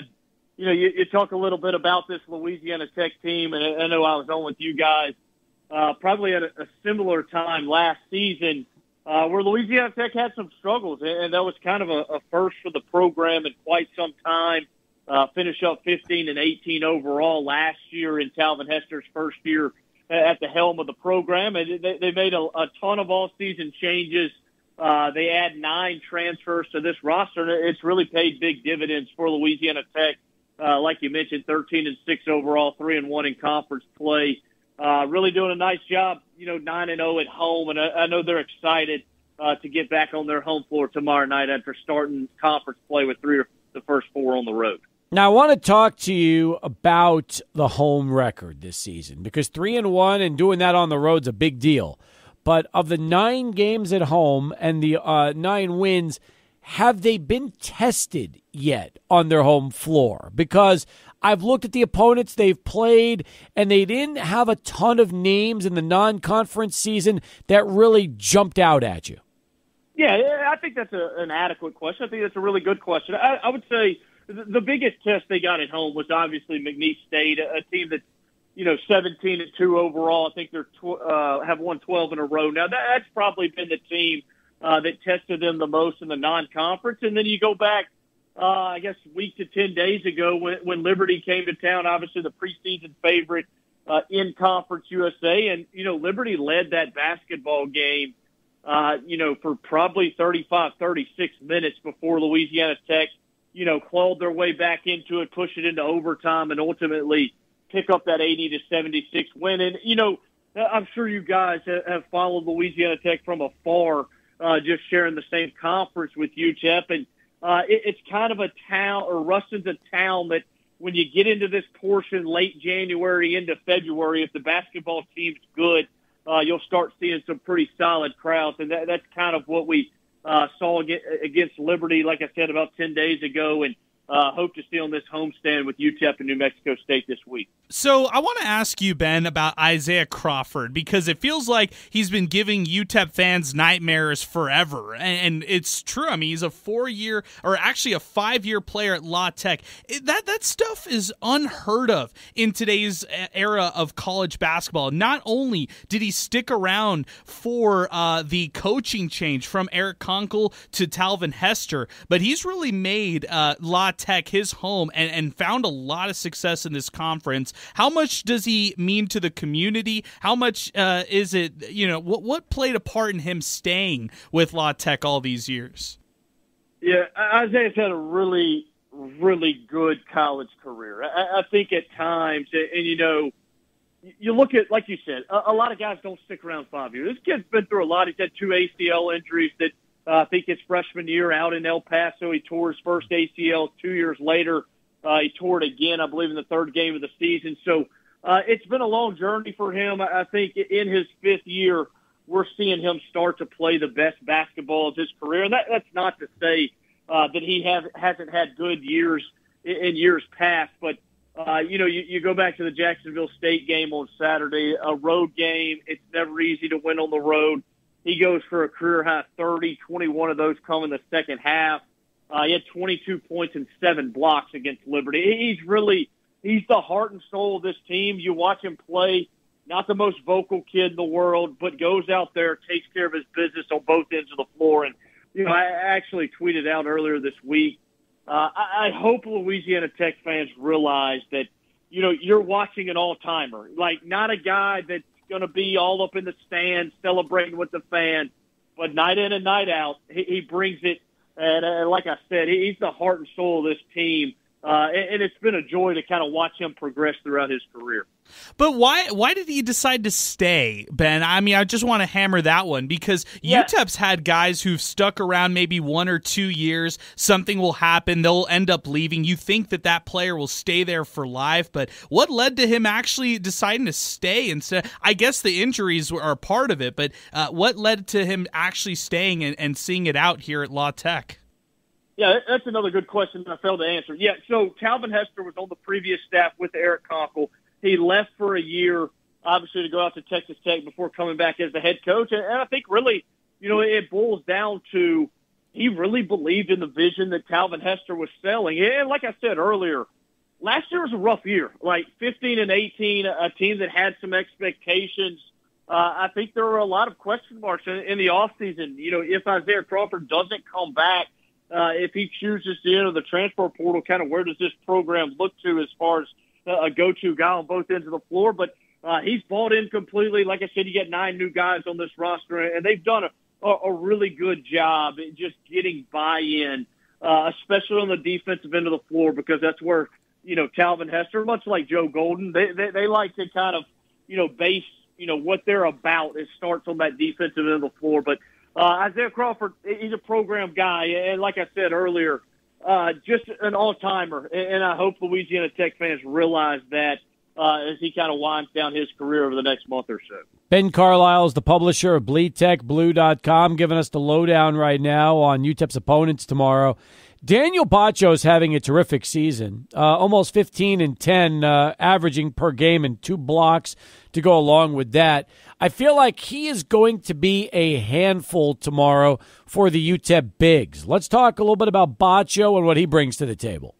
Yeah, he's been a huge addition. And, beyond the 15 points and 10 rebounds a game, it's the shot blocking, the shot altering at the rim that's really changed so much for Louisiana Tech on that defensive end of the floor. And we have a radio show here in Ruston, Bleed Tech Blue Radio, and we had Talik Chavez, a sharpshooting guard who's kind of emerged as that defensive stopper on the perimeter. And, we asked him, how much easier does that make your job as a perimeter defender?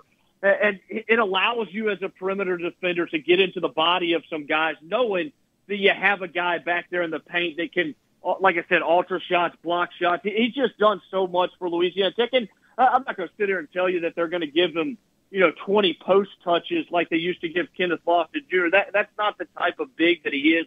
He does a lot of his offensive work on the offensive glass and cleaning up in that area. But, outside of an Isaiah Crawford, he's as important for Louisiana Tech of a player that they have, because when you look beyond him, Will Allen's a kid that's been in the program for 3 years. He's not really an offensive he's a good defender, but he's 6'7". He's not changing a whole lot of shots. And, Terry Miller's a 6'8" JUCO transfer out of Fresno, California, that when you go back to that Jacksonville State game, he plays 16 minutes off the bench, has 6 points, 3 assists, no turnovers, but, he broke his foot in the offseason, so he was a little bit slower coming along. So Baccio's been huge. And you go back to that Liberty game, he played 40 minutes in that game, if that kind of gives you an idea of how much this staff leans on him.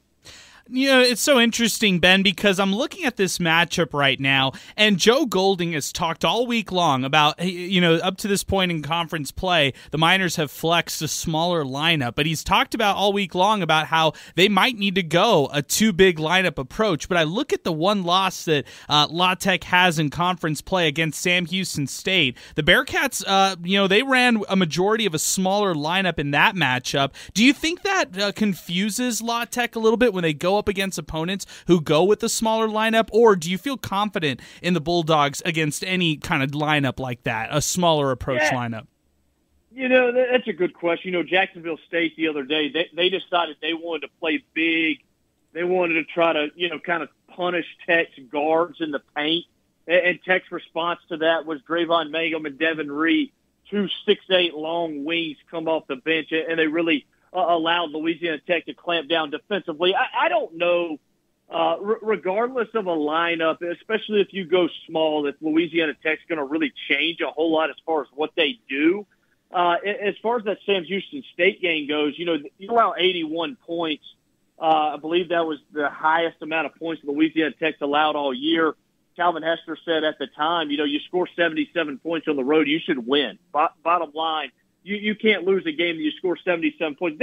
They were going through a tough period heading into conference play. I think they had a buzzer beater loss to St. Louis, an overtime loss at Seattle, a 3-point loss at Grand Canyon. So they were still trying to figure out how to win. But it'll be interesting to see UTEP's approach because, for me, I think the best way to attack Tech's defense and really to attack Tech's offense is to get physical with their guards. I think physical play, especially at the guard spot, has bothered Louisiana Tech at certain times this year. Is Calvin Hester the kind of coach that's good to zone UTEP and try to dare them to shoot from the outside, or is he a conventional man-to-man guy?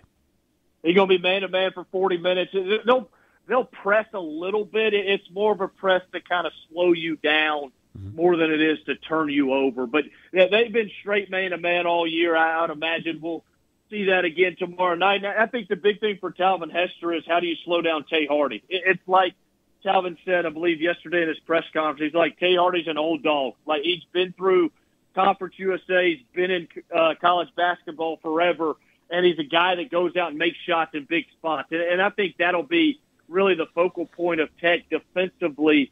I would imagine, like I said earlier, Talik Chavez will get the opportunity to match up with Hardy early. But if he's given Louisiana Tech issues, it wouldn't surprise me to see Tech put a guy like Drayvon Mangum, 6'8", long, athletic wing on him, just to, force him to make some more difficult shots over some length. This is a veteran team, a lot of portal guys. Has La Tech been pretty successful in terms of raising that NIL? No, it's Calvin Hester's recruiting, to be completely honest. And I think that when Calvin Hester was hired, we weren't necessarily full-on into that NIL type era that we are now, but that was his strength. I mean, obviously, he signed Isaiah Crawford out of high school. He signed Kenneth Lofton Jr. He has a great eye for talent. Obviously, brought Daniel Baccio over with him from Texas Tech, having previously coached him. And I think that's been huge for Tech. But they did a terrific job. Sean Newman, the starting point guard, is a JUCO kid out of Los Angeles. He's as steady as they come, where a year ago you had Kobe Williams. He could go for 30 on any night, but I don't know that necessarily fit with the mantra that Calvin Hester wants from his point guard spot. So Newman's been huge. Talik Chavez is a kid that's been at Iona. He's been at Charleston Southern. He's from the Arlington, Texas area. Calvin had some previous ties to him, and he's been a terrific shooter. Devin Reed, he's a Louisville transfer that's from Jackson, Mississippi, right down the road a couple hours. There was a young player, top 100 guy in high school that really, quite honestly, wanted more of a chance to contribute, and that's why he came to Louisiana Tech. So I think up and down this roster, and I'll be remiss if I didn't mention Tyler Henry, kid from Southern Indiana, like I said, played a lot of college basketball, wanted to win. Like, there are nights where he'll start and he'll play 8 minutes, but he wants to win, and that's been the biggest thing that has kind of shocked me in this era of college athletics, that they've added 9 new faces. They're as tight as they are from a roster standpoint, from a chemistry standpoint, because you just don't see it anymore. Ben, I feel like this is definitely an example of a contender across Conference USA, but this league has been really weird so far. It's all the home teams finding victories. Thus far, the home win percentage is at 79%. 15 of the 19 games in Conference USA have been decided by the home team. How do you see this league so far compared to a league like last year?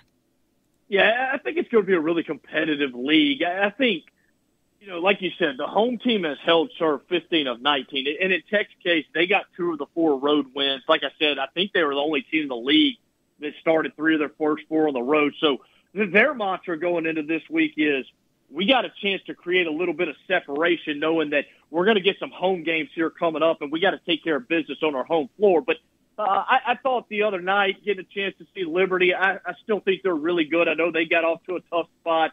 Or a tough start. Watching Jacksonville State and watching Liberty, I have no idea how Jacksonville State went on the road and beat Liberty. Like, it'll never add up for me, but that's what you get when you're watching college kids play athletics these days. I think UTEP, I think they're going to be in the mix. I think the further you get into Joe Golding's tenure, you're starting to see the culture that he's wanting to create, the culture that he's wanting to build. It's starting to manifest in his teams. I think Western Kentucky's a team that's hot and cold. You get conference tournament time, maybe they get hot and they can pull off a run. But I think, and we've had Sean Paul with the Field of 68 on our radio show a couple of times, and he seems to kind of agree that Louisiana Tech, Liberty, possibly UTEP, who knows with Western Kentucky, but those are your top 3 or 4 teams in the league night in and night out. And it'll be interesting to see how it all shakes out because, this is a long-winded answer, but going back to Tech's loss at Sam Houston State, when we watched them play, it wasn't a team that, wowed you with their outside shooting or wowed you with their athleticism. I felt like Louisiana Tech just didn't play a great game. They kind of overlooked them a little bit as far as a road game, league play. There's about 500 people in the stands. But you can't rest on your laurels and let one of those games trip you up. You'll find yourself further down the standings. But long story short, I think Louisiana Tech, Liberty, UTEP, maybe a Western Kentucky be the top 3 or 4 teams in the league. BleedTechBlue.com, that's your source for all things Louisiana Tech. Ben Carlisle is the publisher. He's been kind enough to join us to begin our final hour. Ben, appreciate it. We'll look forward to having you back, and hopefully it'll be a fun one tomorrow night. Sounds like it's going to be good. Absolutely, guys. I appreciate it. Anytime, y'all just holler at me. From Ben Carlisle, right back to Charlie 1. He's got a traffic update, and then we'll come back for our final 40 minutes together as we take you up till 7 o'clock right here, 600 ESPN El Paso. 24 past the hour as Sports Talk continues. It's been a busy day. Our Longhorn Distributing Hotline has been packed with guests since we started the show. And that's just the kind of day it's been. Some days we'll get 4, 5, 6 guests. Some days, like tomorrow, we'll have one guest, John Teicher, because we're only on for 30 minutes. He'll join us live from Ruston as we get ready for UTEP and La Tech. Looking forward to that. Should be a lot of fun. 4:30, the thing gets going with the countdown to tip. 5 o'clock game. Game will be over by about 7. Adrian will take the air about 7:30 with Sal. Minor talk. It's going to be hot. It's going to be big. We're going to have a lot to cover on the show. And I want to let everybody know that we are now less than 2 weeks away from 600 ESPN El Paso's Road to Las Vegas and Radio Row. We'll be there. Give you all the sights and sounds for the big one, Super Bowl 58. Who will it be? Ravens, Chiefs, Lions, 49ers. Regardless, you can't go wrong. I mean, John Harbaugh or Andy Reid, Dan Campbell or Kyle Shanahan. It's perfect. It's going to be great. We're going to be out there for 4 days, not just bringing you Sports Talk Live, but laying down the law. The Foss, Chris Fernandez, a couple of El Paso alums. One went to Hanks, one went to Eastwood, and they reunite with us in Las Vegas for 4 days. And that's just going to be so much fun. Can't wait. And a lot of companies, a lot of businesses starting to get on board. A lot of sponsors to talk about. We'll be doing that here in the next few days on 600 ESPN El Paso. But Adrian, can't wait to be with you and have an opportunity. It'll be our first trip to Vegas together since we did the draft a couple of years ago. That was our first venture out for the NFL, and since then, it's been a lot of fun. Yeah, it has been. It's been great to do these events with the NFL. They've been great partners with us, and it's awesome to deliver some shows ahead of these big events, like the Super Bowl itself. And for those who are wondering, no, we're not going to the actual game, right? But we'll be there for all the big stuff. I'm happy to be on my couch for the actual game and not necessarily be out there for the Super Bowl. I heard when you're covering a Super Bowl as a media member, it's a really, really long day of work. So I'm fortunate in what we're doing. So I'm really happy about it. Steve, who is your wish, guest, or guest wish, I should say, or whatever you want to say, however you want to say it? So I don't know, and I'm going to tell you why. Or even to somebody to meet. I don't know. I mean, I thought we did great last year. We met everybody. But you checked a lot of boxes last year. I did. I feel like, and we had Pat McAfee on the last day, which was phenomenal because he was just wandering around and kind of just looking to find something people to hang out with. And we got him on for a good 30 minutes, I thought. He was, or 20, whatever it was. He was terrific. And, that was a lot of fun. I mean, think about this now, okay? Last year, we couldn't get Kevin Harlan because we weren't a Westwood One affiliate. Well, that changed. So now, if Kevin Harlan's floating around on Radio Row, we are going to get Kevin Harlan to sign up with us. In fact, we don't have to worry about them looking at their list and saying, oh, wait a minute, you guys aren't an affiliate like last year. We are. In fact, last year was the only year we haven't been an affiliate for Westwood. It just didn't work out, but we changed that in a hurry, and we would love to get Kevin Harlan on the show this time around. Yeah, that's a great name as far as, those to check off. You got a chance to get a autographed baseball from Russo. That was a big one to check off. It was a weird ball. Like, I got a baseball signed by a bunch of sports radio guys. That, I mean, for me, that's kind of cool because, there's certain names you look up to. So it was Tony Bruno, Chris Russo, threw McAfee on that the last day as well. And there's one other on that that I'm trying to remember who we put, but Rome. Met Jim That's Rome right. and got Jim Rome on that ball. So it's kind of a neat ball. It's like a sports radio ball. I mean, and if and who knows, maybe I'll take it with me to Vegas, and if there's some other names this time around that we see that should be on the ball, put them on there as well. Yeah, it's awesome. I like that a lot. I think we're going to see a lot of people this time around compared to Phoenix, just knowing where it's at, knowing it's Vegas, knowing that Vegas is becoming the sports hub right now. I've been kind of keeping up with some of the entertainment. I mean, the first time around with the NFL draft, we got a chance to see Ice Cube. Yeah. Last year with the around the Super Bowl. Not as many acts ahead of time, but Steve, this time around, there are so many artists performing the week of. So it'll be cool because not only did we get sports personalities, but we got a chance to see entertainment celebrities. We got to see people in music out at the Super Bowl last year, and I expect that this time around as well. I think Radio Row is going to be 2 to 3 times as busy as it was last year. Agreed. Because Vegas is not Phoenix, all right? Vegas is celebrity to the max. In fact, I think we're going to see Cody Decker in Vegas. I shot him a text for his birthday a couple weeks ago, and I was hoping that in the back of my head. So I really hope that him and Michelle will be out there for their show. And I hope that, look at how SiriusXM was set up last year at the Super Bowl. They had a really, really sweet setup. And if, Cody Decker's on board, man, that'll be so cool to see. In fact, we're going to have to mess with Cody if that's the case. It's going to happen. Yes. It's going to happen. So, anyway, I'm excited. And, what can I tell you? I think that's why when you're like, who do you want to meet? I don't know because the guest list is going to be so wide-ranging. I'll tell you this much.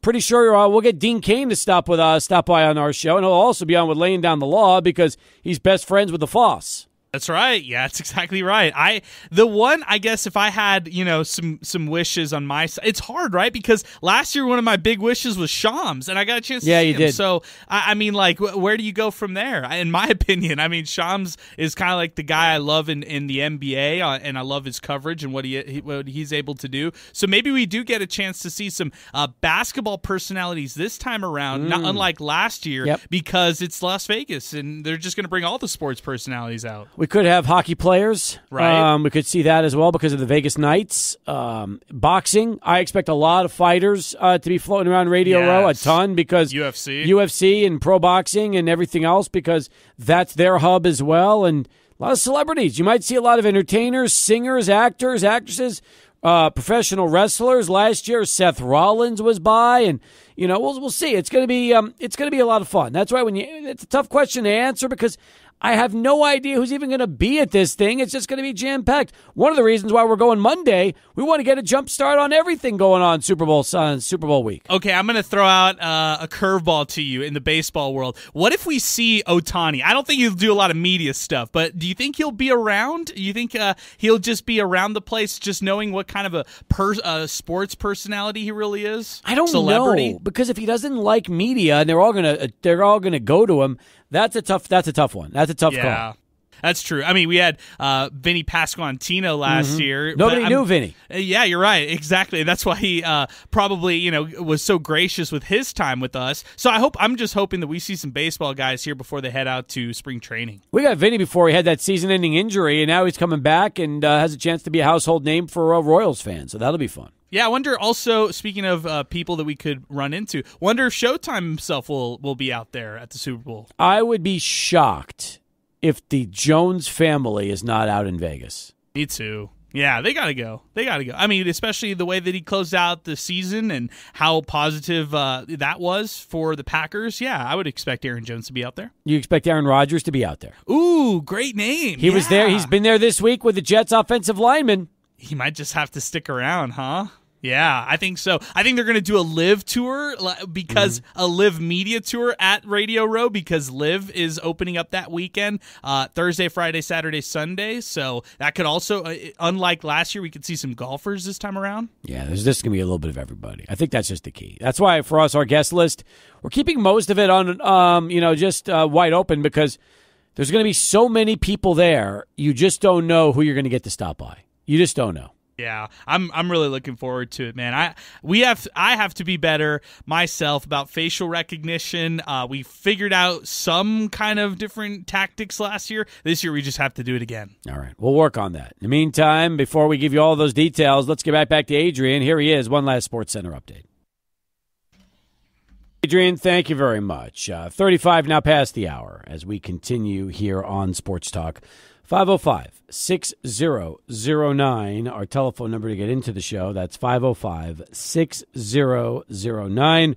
Would love to get your thoughts, your comments on UTEP tomorrow. It's a big story, all right? Miners and Bulldogs. I mean, we've said it now for quite a while. This UTEP team is putting it together at home. On the road, the last road game, they blew a 16-point lead with 8 minutes left to go in the second half. That was the last time they played on the road. You don't think they've got a bad taste in their mouth over that loss to FIU? I'm sure they do. Do they come out tomorrow, play La Tech good enough, win the game, and make a statement saying that, you know what? We have turned the corner. We can win road games. We're 3-2 in the league. We got some confidence now building as we get ready to play Sam Houston State on Saturday. Adrian, it's hard to pick the Miners over La Tech tomorrow because La Tech is 9-0. UTEP is 0-5. There's no reason to believe UTEP will win tomorrow night other than Miner fans seeing some things in these last couple of wins that they believe will translate over onto this road game.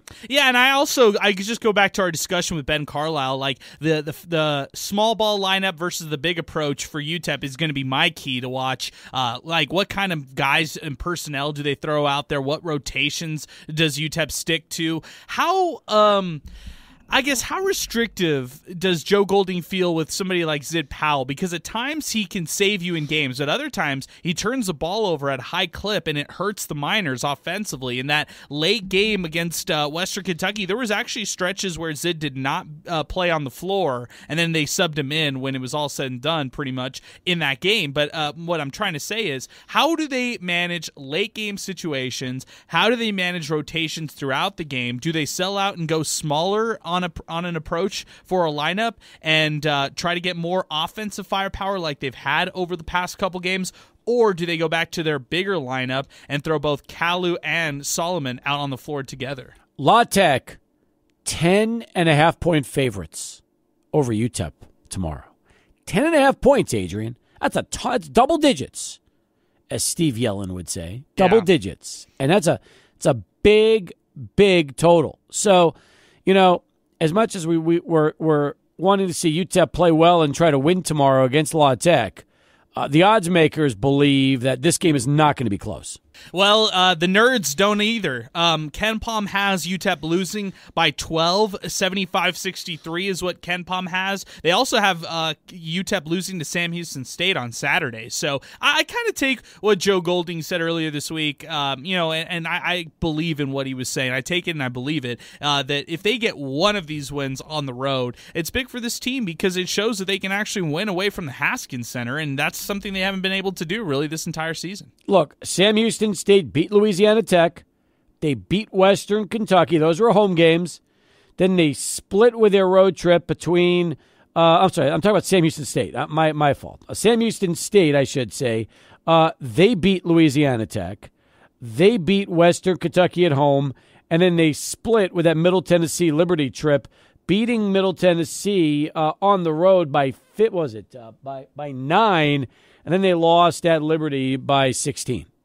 Yeah, that Liberty team is up and down. I think they're the inconsistent bunch. You talked Ben Carlisle talked about Western Kentucky maybe showing signs of inconsistency. It seems like the Flames so far can't really find their stride. They won back-to-back recently, but they started 0-3 in CUSA play. So I'm just curious on how good of a team they are. They're coming to town next week against the Miners. So I'm curious to see how UTEP plays against the Bearcats on the road. And then I love that Liberty matchup next week. That's going to be a must-watch. Now, I think if I'm not mistaken, the Liberty matchup on the 3rd is also going to be the night that they're doing I think it's MSU is the 03-04 reunion. Am I correct? That's right, yes. Okay. And then the 24th, which is the Sam Houston State game, that is the unveiling of the Don Haskins statue. That's right. Meanwhile, how lucky are we? We're going to be in Vegas and not miss a single UTEP basketball game while we're gone. Yes, I knew this when going into this week, actually, because I was thinking to myself, man, I cannot miss any more UTEP basketball games at home. Like I want to watch all of them at home for the rest of the season. There's not that many left, and so I'm very happy that we will not miss any of the games, and that we'll be back in town for the Battle of I-10, the rematch edition. Aggies got the first one by 10. They've been playing great as of late. So let's see how UTEP fares in their second matchup, which will be 2 Saturdays from this upcoming Saturday. Can't wait. Meanwhile, final countdown. We'll wrap things up next. Stay with us. Sports Talk continues. 600 ESPN El Paso.